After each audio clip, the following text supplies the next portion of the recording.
거의 패닉셀 지금 그런 상황이다. 채권 시장은 그렇게 얘기를 들었습니다. 그 경제 상황에 맞게 하는 거니까 이거는 오히려 주식 시장에는 저는 결코 나쁘지 않다. 우리나라 기업 그리고 내가 투자하는 기업에 대한 믿음이 있다면 그건 항상 기회가 되는 거죠. 우리나라 주식 시장은 다른 외국이나 이런 데 비해서 상당히 저평가되어 있다고 보고 있어요. 오늘 모신 분은 신한 BNP 파리바 자산운용의 전 부사장이셨고요. 지금 숭실대학교 교수이신 서준식 교수님 모셨습니다. 안녕하세요. 네, 안녕하십니까. 자, 7월 달이었죠. 예, 그때 이제 금리 인상, 세계의 경제를 위해서라도 건전한 경제의 그 성장을 위해서라도 이 금리 인상은 필요하다 이런 말씀을 주셨었는데, 네, 지금 어쨌든 금리 인상이 생각보다 좀 빨리 오는 거 아니냐. 이런 이야기들이 지금 오고 있어요. 인플레이션 문제 때문에. 그런가요? 현재 상황에 대한 이야기를 좀 해주시죠. 네, 근데 우리는 뭐 생각보다 빠른 건 아니잖아요. 작년 우리는 연말부터 연말부터 얘기를 했었고. 근데 진짜 은연중에 저부터도 어떤 생각이 있냐면 한국의 금리 인상은 금리 인상이 아닌 거예요. 미국에서 연준에서 금리 인상이야 그게 금리 인상이고 한국 거는 그냥 지역적인 문제 이렇게 받아들이는 것 같아요. 아예 머릿속에서 금리 인상했다는 생각을 안 하고 있으니까. 그런가요? 그런데 우리나라 지금 채권 시장 난리 났거든요. 그래요? 예, 채권 금리 막 오르면서 제 후배들 지금 막 머리 싸매고 뭐 앓고 그러고 있어요.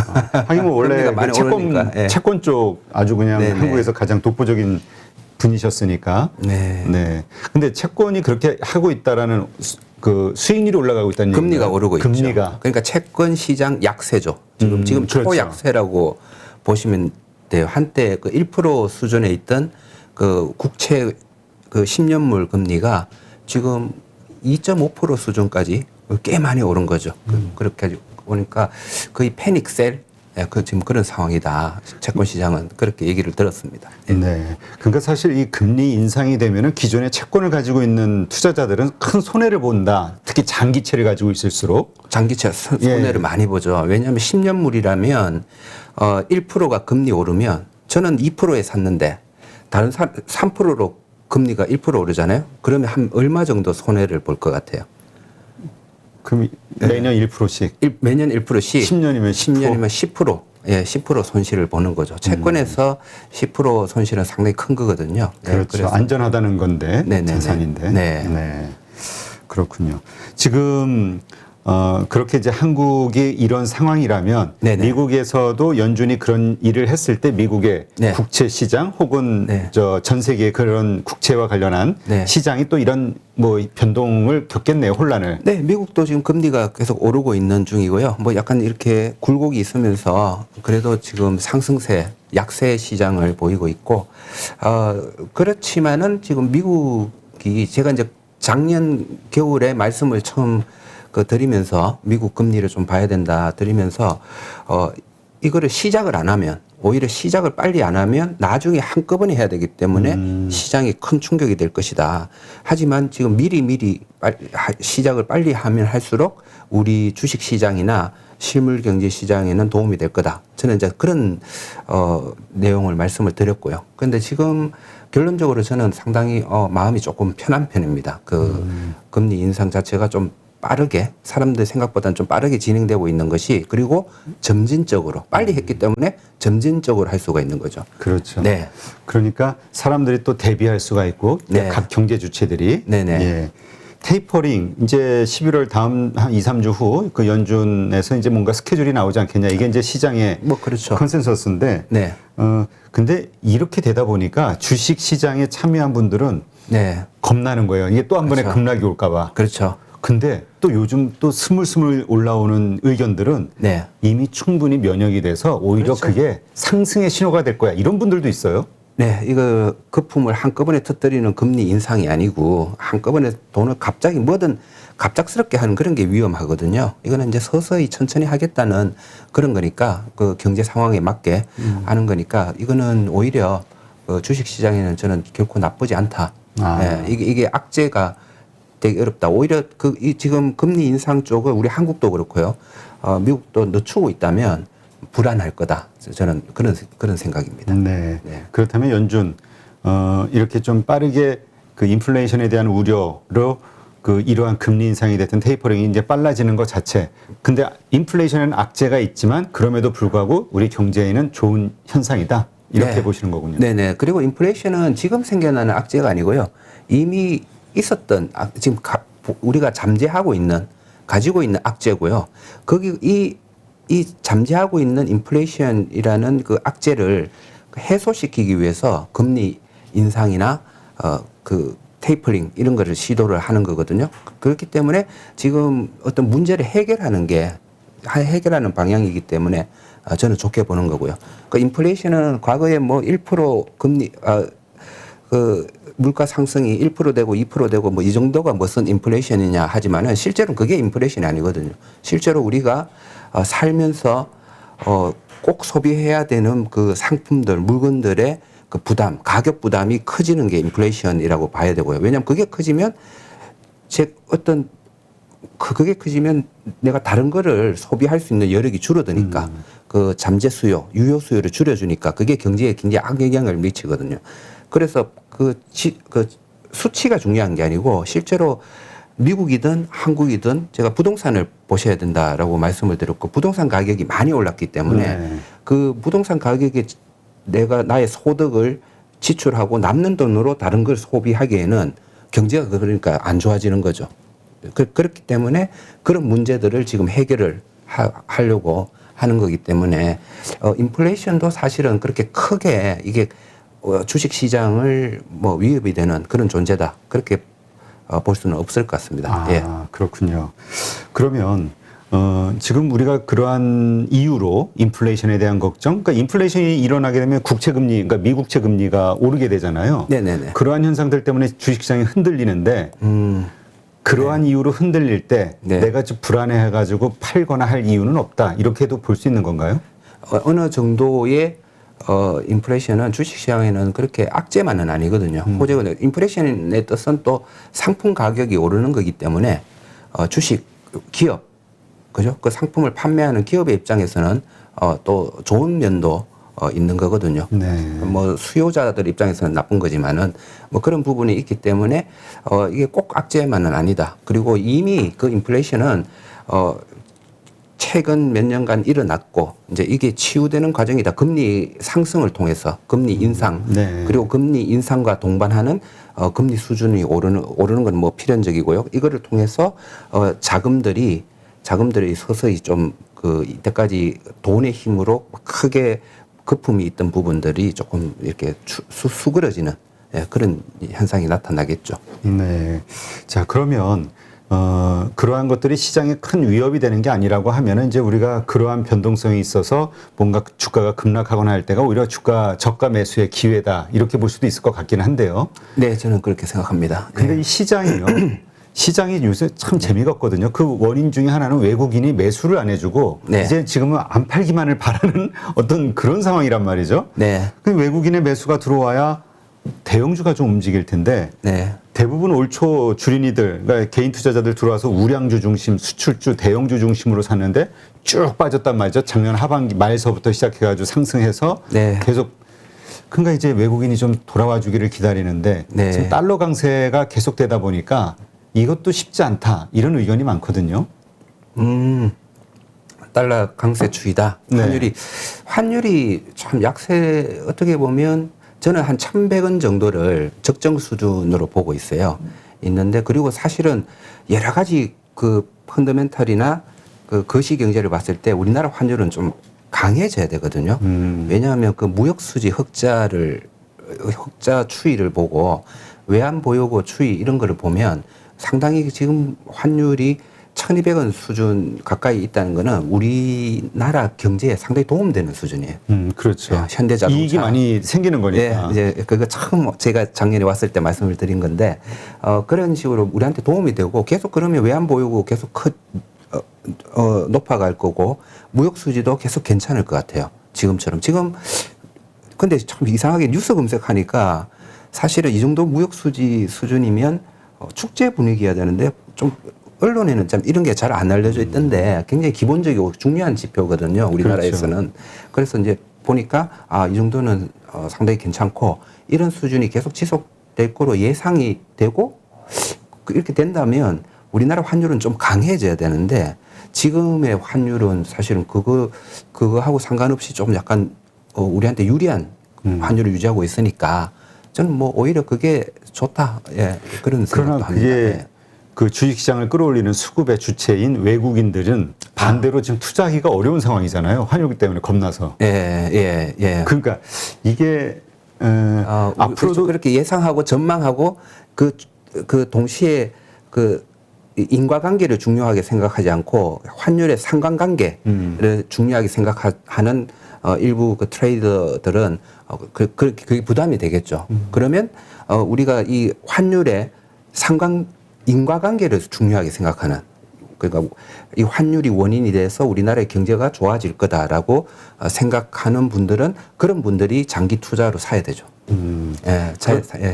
그렇다면 그러니까 이게 참 환율이라는 게 양면이 있는 것 같아요. 그렇죠? 예를 들어서 뭐 수입업체에게는 독이지만 이렇게 저기 하면 뭐 수출하는 업체들은 이익이 그만큼 늘어나는 거니까. 맞습니다. 근데 이게 이제 그때도 이제 말씀하셨지만 이렇게 한 나라의 아주 우호적인 이러한 환율 환경 이거를 경쟁국들이 가만히 지켜보고만 있을 수는 없다. 이런 말씀하신 적이 있잖아요. 그렇죠. 그래서 그때 환율 한번 1280원 가니까 그 미국에서 먼저 오라 해서 스와핑 맺으면서 환율을 추스리는 그런 역할을 하는데 그런데 지금은 우리가 어떻게 보면 조금 빠져나와 있는 것 같아요.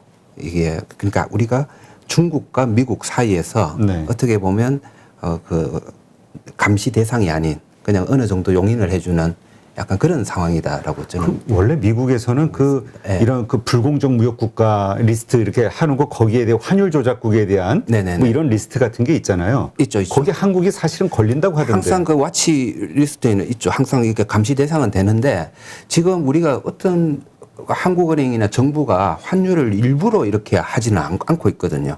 자연스럽게 이런 현상이 일어나고 있으니까 어떻게 미국으로서도 어떻게 할 수는 없는 건데요. 인위적인 건 아니니까. 인위적이 아니고 이거는 이제 약간 금융시장 문제. 전에 한번 말씀드렸던 우리가 아직 우리나라 주식시장이 우리나라 주식이 전 세계 선진국 지수에 있지 않고 이머징 마켓 지수에 있다는 거. 뭐 이런 부분. 약간 이런 이미 경제는 선진국인데 금융 쪽은 우리가 그 이머징 마켓에 속해 있는 이런 부분이 좀 우리 환율에 도움이 되는 것 같습니다. 그래서 요즘은 이런 이야기들을 많이 하더라고요. 그 환율이 떨어지고 올라가고에 따라서 외국인의 매수가 들어오고 말고가 결정이 되기 때문에 그거에 따라서 주식 투자 환율 가지고 판단을 해라. 시장을 예측하고 하락할지 올라갈지. 그런가요? 그렇게 뭐 생각하실 분도 있는데 저는 오히려 외국인이 팔면 그것 때문에 환율이 올라가고요. 약해지고. 외국인이 사면 그러니까 외국인이 우리나라 주식을 사려면 원화로 바꿔야 되니까. 그래서 오히려 반대로 그 외국인이 사면 환율이 강해지고 약간 그런 쪽으로 저는 보고 있거든요. 그러니까 지금 외국인이 빠져나가니까 주식을 팔고 있으니까 환율은 좀 올라가는 그런 국면이겠죠. 예, 그래서 그 환율이 먼저가 아니고요. 이거는 주식이 문제예요. 예. 그렇군요. 그러니까 하여튼 이렇게 관점이 약간씩 좀 다른 것 같아요. 다를 수 있죠. 근데 어쨌든 그것 때문에 현재 주식시장 왜 환율이 이렇게 높다는 거는 그만큼 달러가 강하다는 건 미국 경제가 좋다. 그러니까 계속해서 이 이머징에 있는 자금들 외국인 자금들이 다 미국 쪽으로 빠져갈 것이다. 계속 이 이머징 국가의 자산을 팔 것이다. 이런 불안감이 있잖아요. 그런 불안감 항상 있죠. 이럼에도 불구하고 한국의 주식시장 계속 투자할 만하다고 보시는 건가요? 지금 시점에서?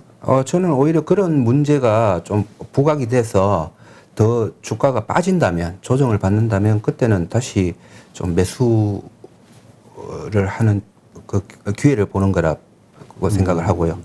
제가 이제 계속 제가 어느 정도 주식 비중을 들고 간다 이런 말씀을 이제 드려왔었는데 뭐 코로나 때는 당연히 뭐 100% 110%였지만은 지난번에 3개월 전에는 제가 한 80% 정도로 재산의 80% 정도로 주식을 비중을 내렸다 이렇게 말씀을 드렸고요. 그때가 이제 주가가 한 3,300 정도였고요.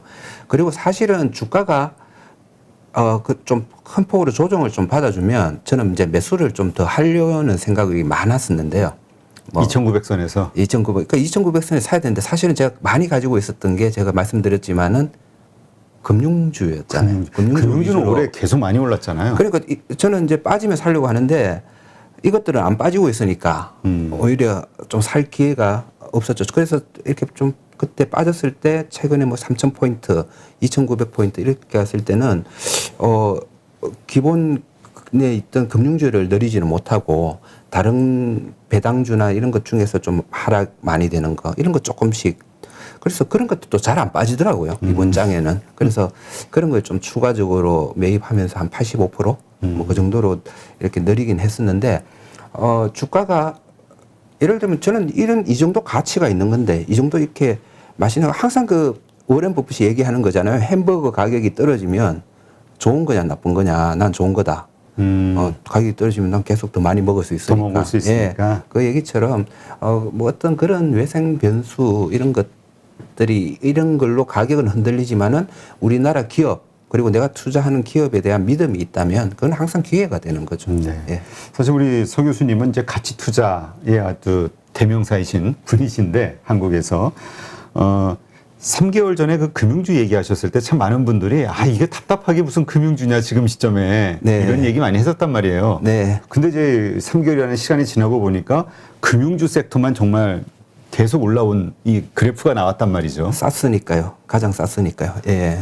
그래서 다시 한번 이제 그때 그 무슨 의미셨구나 이런 걸 좀 이해할 수가 있었는데 예. 지금 시점은 어떻게 보세요? 지금 시점 다시 2,900선 찍었고 이제 올라와서 두 네. 번이나 바닥 확인했다. 그러니까 더 이상 우리가 급락하거나 이럴 일은 없을 것이다. 지금 네네네. 안심하고 투자해도 된다. 이런 분도 있고 네. 아직은 돈을 좀 조심해야 된다. 공격적이 될 때는 아니다. 이렇게 보는 분도 있고.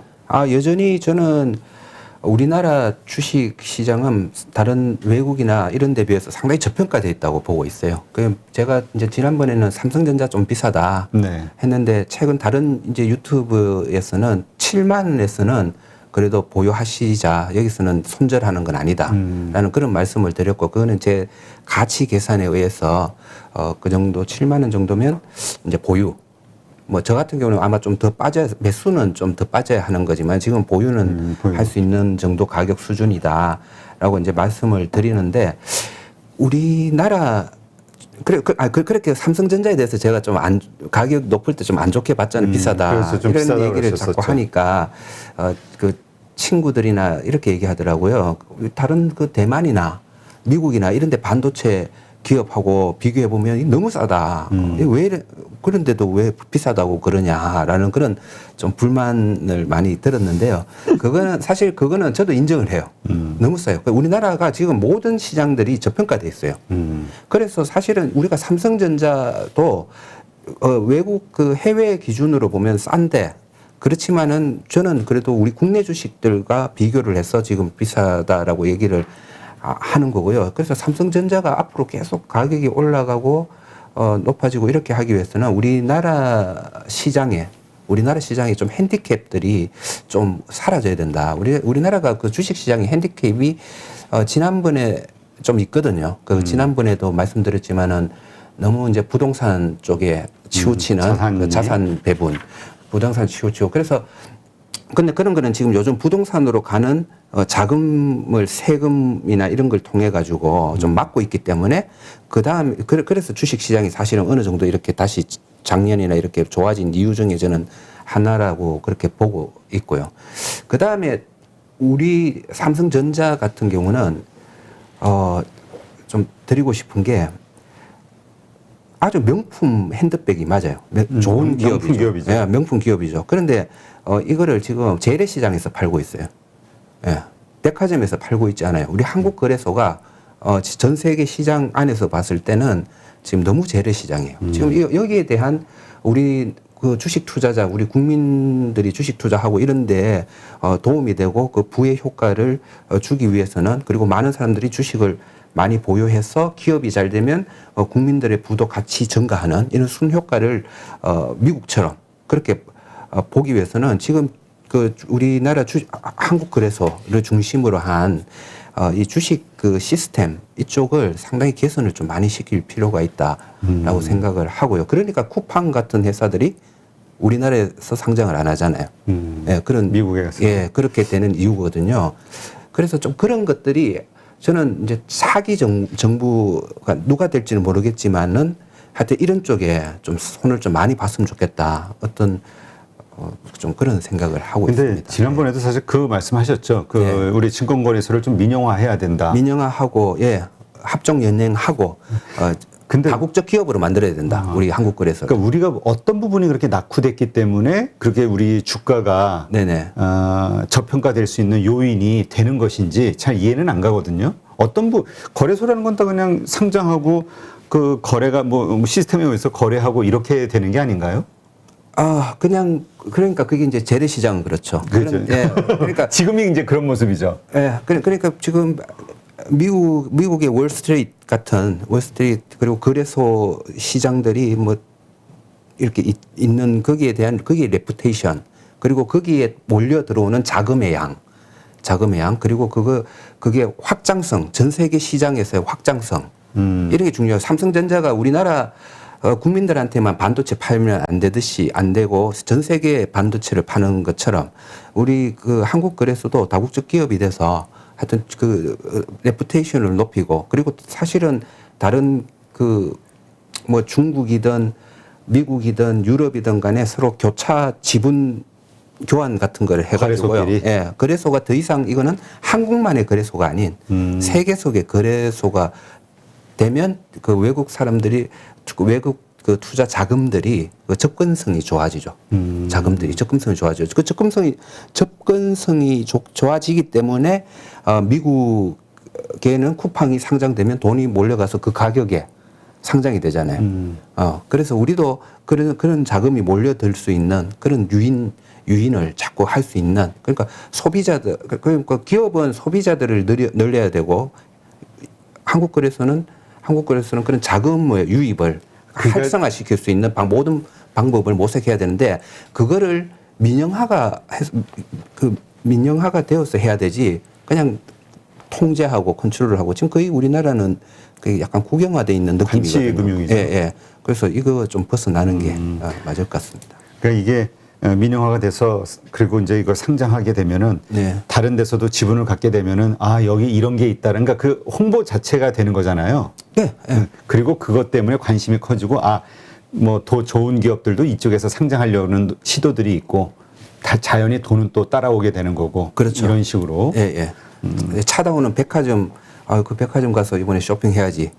예, 그 백화점 레pu테이션을 만들어야 된다는 거죠. 근데 이제 이런 얘기는 참 오랫동안 있어 왔던 것 같은데 그리고 사회적으로 제가 기억에 뉴스에서도 되게 시끌벅적하게 이슈가 됐던 적이 있었던 것 같거든요. 네네. 민영화에 대한. 네네. 근데 못하는 이유는 뭡니까?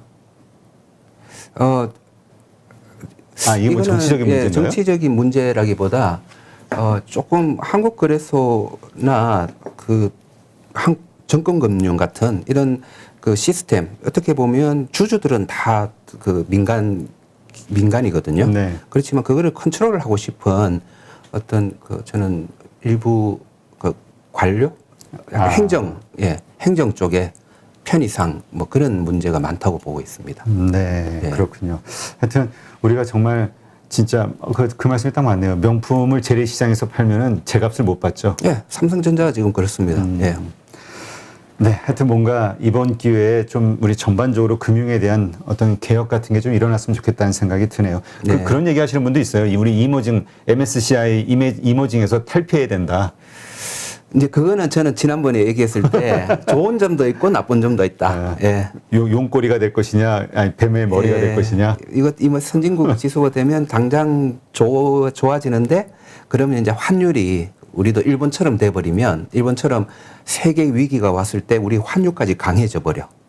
선진국 지수는 네. 약해지지 않고 네. 그러면 조금 그때가 우리가 불리하다. 또 돈을 벌 수 있는 그 위기를 벗어나는 환율 차익으로 인한 기업들의 이 극대화로 위기를 벗어나는 힘이 되는데 그럴 때는 또 그런 혜택을 못 받게 되는 거군요. 또 그렇죠. 제가 그 장점이 이머징 마켓 지수에 들어가 있는 장점이 그거라고 했죠.